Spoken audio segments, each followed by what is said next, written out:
أعوذ بالله السميع العليم من الشيطان الرجيم من نفخه وهمزه ونفثه بسم الله الرحمن الرحيم اللهم صل وسلم وبارك وأنعم على سيدنا ومولانا وحبيبنا محمد صلى الله عليه وسلم وعلى آله وأصحابه أجمعين رب اشرح لي صدري ويسر لي أمري واحلل عقدة من لساني يفقه قولي اللهم إني أستهديك لأرشد أمري وقولي. On a dans le passé essayé d'expliquer le bon sens d'un hadith du prophète Sidna Muhammad sallallahu alayhi wa sallam, là où il est dit « mourez avant de mourir ». Le sens était clair, c'est que il faut combattre donc les passions, combattre les envies, les désirs charnels, combattre les ambitions démesurées, combattre aussi ce vouloir de pouvoir, ce vouloir de célébrité, etc. etc. C'est dans ce sens, c'est-à-dire c'est de combattre tout ce qui n'est pas, tout d'abord, qui n'est pas accepté par, tout d'abord, le Coran ou le Sunna, par la Charia. D'autant plus que, par exemple, tout ce qu'on a cité, si on n'a pas les moyens, si on n'a pas donc les préparations qu'il faut, c'est-à-dire pour devenir, je ne sais pas, président, il faut s'engager dans la politique, il faut être dans l'appareil administratif, etc. Il faut essayer d'escalader les échelons jusqu'à, donc éventuellement, à ce poste pour le pouvoir, je ne sais pas, dans d'autres domaines, c'est ainsi. Mais pour donc aimer les choses haram, là c'est absolument interdit. C'est-à-dire la nafs, combattez votre nafs dans le sens qu'il faut donc tuer en elle tout ce qui est passion, tout ce qui est désir, tout ce qui est donc envie, donc non recommandé par l'islam. Toutefois, par la suite, des mystiques et des philosophes sont allés plus loin. Ils ont dit que même ce qui est licite, il faut s'en détacher. Il faut que, même, je ne sais pas, sa propre femme, c'est-à-dire la relation avec sa propre femme, même l'envie de bien manger, même l'envie de bien se vêtir, ses envies de, je ne sais pas, de faire des voyages, etc., etc. Même ça, et il y a certains philosophes islamiques qui ont demandé à celui qui veut vraiment se rapprocher d'Allah Azza wa Jal et être un bien-aimé, un véritable bien-aimé, c'est même cela, il faut donc s'en détacher le cœur, et ne laisser le cœur attaché uniquement à lui, subhanahu azza wa jal, avec tout l'amour qu'il faut donc lui porter, et l'amour à son prophète, son messager, le sceau des prophètes, c'est-à-dire que finalement, il faut se détacher de son monde, détacher son cœur de ce monde.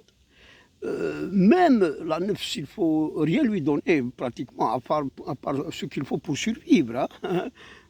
D'ailleurs, pour ça, les mystiques, les grands donc, soufis, etc., dans leur pratique, pour essayer de dompter, de maîtriser la nefs, c'est de ne pas manger, de ne pas du tout manger. Parfois, il y a des mystiques qui ne mangeaient pas une semaine, prenaient un peu de pain, un peu d'eau pendant une semaine, 40 jours, etc.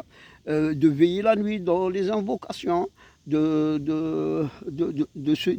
s'isoler pour ne pas voir. Parce que ce monde que nous voyons, regardez, c'est un hijab, c'est un voile. Il voit la vérité, il voit la haqiqa, il voit Dieu. Ce monde sensible, tout ce que l'œil voit est un voile par rapport à la vérité, à la haqiqa, à Allah Azza wa Jal. C'est-à-dire plus on le regarde, plus on essaie de l'apprécier, plus on on essaie de s'accrocher à ce qui se passe, comme ceux qui parlent politique jour et nuit, blabla, la politique de la rue, combien que je déteste ces gens, du fait tout simplement qu'ils ne connaissent pas la politique. Ils n'ont aucune donc, connaissance en sciences politiques, en sciences sociologiques, en sciences humaines, etc. Alors ils parlent des choses qu'ils ne connaissent pas. Et c'est pire parce que Rasul sallam, donc il a averti contre ceux qui parlent pour ne rien dire tout d'abord, et il parle pour autant n'emporte le vent, et il parle sans connaissance. Il ne faut pas dire et parler. Par exemple, certains critiquent le président de la République et ils ne connaissent pas tout d'abord ses intentions, ne connaissent pas ce qu'il a fait de bien ou de mal, ils ne connaissent pas ce qu'il veut, etc., sa stratégie, son plan d'action, etc. Et alors, pourquoi tu parles? Alors, tu me fais le dono. C'est-à-dire que quand on médit quelqu'un, quand on dit des choses qui ne sont pas vraies, surtout sur lui, on est en train de l'absoudre, de le purifier, et que c'est la personne qui a parlé sans connaissance, en médisant tel ou tel, qu'il va supporter donc même les péchés de l'autre. Et il va le purifier et il va supporter ses péchés. Il va les prendre à son compte. Alors, c'est dans le fait que ce monde sensible, comme on l'a dit, est un voile. Mais ce qui m'a en quelque sorte aujourd'hui motivé à enregistrer ça, c'est surtout le fait quand on en arrive au point de la mort, de celui que Rasul sallam donc a parlé, où il a en quelque sorte indiqué, c'est cette mort en soi-même, c'est quand on n'aime plus, quand on n'a plus envie de quoi que ce soit, quand on a en quelque sorte, on est fatigué parce que, attention, ça pourrait arriver à quelqu'un qui a beaucoup espéré pendant 20 ans, 30 ans. Et il a attendu, quelque sorte, une illumination, une ouverture, donc un changement qui vient de Dieu, parce qu'il n'acceptait pas, en quelque sorte, sa situation, il n'acceptait pas son sort, il n'acceptait pas son destin. Et il a vécu dans cette attente de Dieu. Et justement, c'est là le sujet. Parce que Allah Azza wa Jal a décrété des choses. Il a écrit des choses. C'est ainsi soit-il. Alors, quand on veut des choses, qu'Allah, en tant que musulman, en tant que croyant, nous les a donc fait éviter, il ne les a pas donnés parce qu'il nous connaît plus que nous-mêmes. Il se pourrait, par exemple, c'est le premier donc en quelque sorte problème, la première grande épreuve pour l'être humain, c'est l'argent. En supposant que Dieu fait que ce croyant, pratiquant, qui s'accroche à Dieu, qui compte sur Dieu, qui fait confiance en Dieu, brusquement a quelques milliards entre ses mains. Croyez-moi que ça pourrait le changer. Ça pourrait vraiment l'éloigner totalement de Dieu. Et s'il est jeune, par exemple, enfin jeune ou pas jeune, hein, ça peut l'entraîner dans le kufr, dans le shirk, surtout dans le kufr, dans le délaissement de ces pratiques religieuses qu'il faisait bien avant. Là, sur ce point, l'âme, effectivement, ne s'arrête pas. Tant qu'on est vivant, notre âme donc porte en elle l'amour, les désirs, les envies, elle cherche des plaisirs, elle cherche des contentements. Mais le problème, c'est qu'à un certain âge, on dépasse la soixantaine, les choses ne sont plus comme avant. Ce n'est plus les mêmes désirs, ce n'est plus les mêmes envies, etc. Alors, quand cette situation arrive, quand nous sommes dans ce point mort, en quelque sorte, il faut bien réfléchir et il ne faut pas oublier que tout d'abord, notre raison d'être ici, ce n'est pas manger, ce n'est pas les femmes, ce n'est pas voyager, ce n'est pas avoir de l'argent, ce n'est pas être célèbre, ce n'est pas avoir le pouvoir. Non, pas du tout, pas du tout, pas du tout. Allah Azza wa Jal a dit وَمَا خَلَقْتُ الْجِنَّ وَالْإِنسَ إِلَّا لِيَعْبُدُونَ. C'est-à-dire, nous sommes créés réellement pour le connaître et l'adorer. La raison essentielle, véritable, c'est pour donc connaître Allah Azza wa Jal à travers son prophète et son message, et l'adorer. C'est-à-dire, la véritable raison, c'est ça, c'est le connaître et l'adorer. Faire les prières, essayer de faire des invocations de temps en temps, se rappeler que nous allons mourir, nous allons le rencontrer. C'est ça la raison d'être de tout un chacun, de tout être humain et de tout djinn. Le fait que c'est la seule raison. Quand la nefs est en quelque sorte, je ne dirais pas mort tout à fait, parce que la nefs ne meurt jamais. C'est-à-dire les envies, les désirs, je ne sais pas, certains rêves. Certains rêves, même à 70 ans, à 80 ans, on peut rêver. Alors là, ça ne disparaît pas. Je ne sais pas, c'est comme si que ceci est porté, il est ancré, il est incorporé, il est cristallisé dans l'âme. Ça existe dans l'âme. Mais bien sûr, ce n'est pas comme quand on a 20 ans, ou 30 ans, ou 40 ans. Non, bien sûr. Et donc, si on prend conscience que notre véritable raison d'être et de vivre, c'est de connaître et d'adorer Allah. Donc, même si quand on n'aime plus, on n'a plus envie de rien, on n'a plus envie de manger même, on n'a plus envie de faire des voyages, on n'a plus envie de connaître des gens, on n'a plus même envie de lire. Il m'arrive parfois de ne plus avoir envie de lire. J'ai commencé à lire et à m'instruire, à connaître à travers les livres depuis l'âge de 15-16 ans. Jusqu'à aujourd'hui, j'ai toujours envie de lire. Sincèrement, mais maintenant, je suis arrivé à des lectures de philosophie profonde, mystique, etc., etc. Alors, si on prend conscience, donc on est là pour donc connaître Dieu et l'adorer, tout le reste tombe à l'eau, puisque la véritable raison, nous, on l'accomplit. Donc, si j'accomplis ce que Dieu m'a demandé de faire, j'ai en quelque sorte répondu, ou plutôt fait de ma raison d'être, donc ce qu'il faut. J'ai fait ce qu'il faut envers Dieu, vis-à-vis de Dieu. C'est ça l'essentiel. Il y a un autre point très très important. C'est le fait que l'homme ne prend pas conscience que tout ce qui l'entoure, tout ce qu'il vit a été écrit. Et le fait, mais attention, ce n'est pas facile, de ne pas se contenter, rida, de ce qu'on a entre les mains, de ce qu'on est en train de vivre, et de l'accepter en tant que décret divin, et que c'est le meilleur des décrets divins qu'il soit pour nous. Il n'y a pas mieux.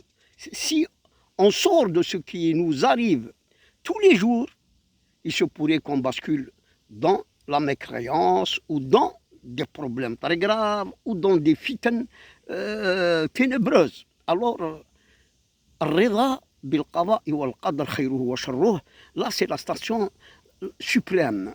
Et quand on arrive au Rida, au contentement, croyez-moi que c'est question de désir, d'amour, d'envie, je ne sais pas, d'ambition, de rêve, etc. Ça disparaît. Pourquoi? Parce que il en est ainsi. Et je sais que c'est impossible qu'il soit autrement, du fait que Allah a choisi pour moi ce qui me convient, pour que je reste près de lui, pour que je reste donc agréé par lui, et pour qu'il donc m'ouvre la porte du paradis ensuite, parce que c'est comme ça. C'est-à-dire si je suis ma nefs, mon ego, et si je me laisse donc, je ne sais pas, dominer par ma nefs, par ses désirs, par ses envies, alors je risque de perdre l'au-delà. C'est très très important. C'est vrai que la nefs tombe malade, surtout quand on arrive à ce point mort dont parle Sidna Mohammed sallallahu alayhi wa sallam, c'est-à-dire qu'on n'a plus envie, ça y est, on a attendu, mais attention, cette attente, finalement, c'est quelque chose de pas très bien.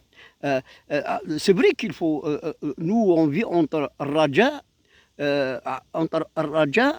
ou le Khawf, en espérant Dieu, et on a peur de Dieu, on craint Dieu. Et dans le Raja, c'est-à-dire l'espoir et l'espérance en Dieu de nous délivrer, de nous donner, de nous assister, de nous guérir, de nous faire vaincre contre nos ennemis, etc. Ce Raja, il est Mahmoud, il est donc accepté par l'islam, il est même, on ne peut pas ne pas l'avoir. Mais il y a le Raja, cette espérance et cet espoir qui donc peut être medmoum, c'est-à-dire sortir l'être humain de ce qui est bien choisi pour lui. C'est comme si que, vous savez, vous êtes dans un conditionnement donc divin où les paramètres de conditionnement, s'ils changent ou s'ils s'écartent de leur point dans le système de conditionnement, ils risquent ce conditionnement de se dérégler et donc provoquer en vous des choses graves, des malheurs, des problèmes. Et vous allez peut-être vous dire, il vaudrait mieux si je suis resté comme avant, j'étais bien, j'avais pas tous ces problèmes. Parce qu'attention, tout est lié, donc à chaque personne a des liens dans les sous-systèmes, les systèmes, etc., jusqu'à l'Awh al-Mahfouz. Donc, toute chose qu'on essaie c'est-à-dire de provoquer par, je ne sais pas, l'ego, par l'âme, par le nefs, par ce désir, ces envies, ces amours poussés, etc., risque de provoquer ces systèmes, risque de provoquer même des choses qui sont éloignées par cette couverture de conditionnement particulier, spécifique. Alors donc, c'est ça le but final.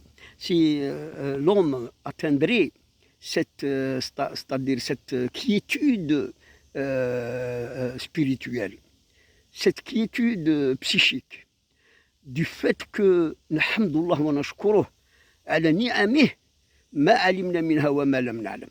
C'est-à-dire il faut être c'est-à-dire tranquille, il faut être en paix avec soi-même, dire toujours que Dieu est avec moi et puisqu'il a choisi pour moi d'être comme ça, il faut, si on arrive à prendre conscience déjà, et si on commence à toujours donc apprécier le moment, vivre le moment comme il est, et laisser à Allah, bien sûr, le choix d'exaucer nos prières, de nous donner ce qui nous convient, eh bien là, franchement, croyez-moi qu'on va changer de vie, on va s'apaiser, on va se tranquilliser, on va goûter plus ou moins donc à la vie, à la véritable vie spirituelle avec Allah, avec la vie de l'âme tranquille, l'âme purifiée, l'âme